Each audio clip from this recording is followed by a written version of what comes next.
The upcoming 3-week session, running from June 8 to July 1st, 2026, is launching under the National Assembly's Open Parliamentary Agenda, a push to bring citizens closer to the legislative process, and lawmakers are wasting no time. The session is expected to kick off with the Minister of Finance facing intense questioning over the implementation of the 2026 national budget. But the transparency push doesn't stop at the wallet. The Speaker of the National Assembly, Fabagri Tombong-Jatta, revealed that a cornerstone of this session will be forcing the executive branch to answer for its promises. Ministers and public officials will appear before the Assembly to formally respond to recommendations contained in committee reports relating to state-owned enterprises, land administration, and the registration systems, foreign missions, security installations, and social welfare institutions. This process is central to ensuring that parliamentary oversight does not end with the tabling of reports, but translates into measurable executive action and institutional accountability.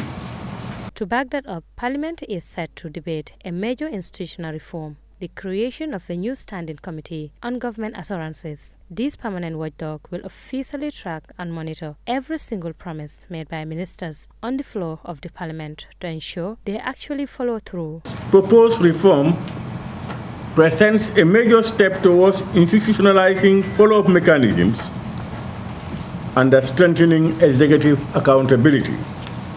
On the legislative decks, lawmakers will debate 5 key bills aimed at modernizing Gambian law, including the highly anticipated Cybercrime Bill, the Gambia Immigration Bill, the Prerogative of Mercy Bill, and the Intellectual Property Bill. Members will also vote on ratifying the African Union Convention on Ending Violence Against Women and Girls. Legislative instruments address critical policy areas and reflect the Assembly's determination to ensure that our laws remain responsive to contemporary governance challenges and emerging realities.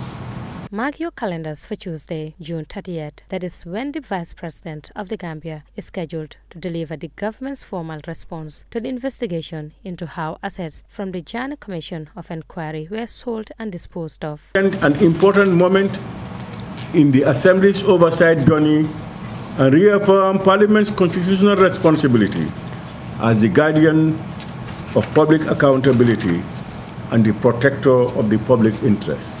The Clerk of the National Assembly, Khalifa Mbembai, emphasized that a modern parliament has to do more than just pass laws. It must communicate and prepare. He noted that these pre-session briefings are designed to give the public and the media a clear roadmap of parliamentary business, bridge information gaps, and drive public engagement. Legislation is not accidental as far as we're concerned.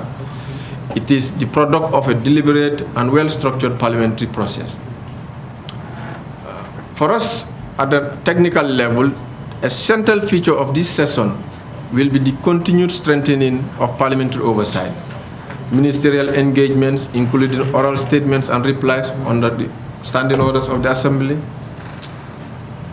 We have carefully programmed all this to facilitate accountability and ensure that recommendations adopted by the Assembly receive formal responses from the Executive.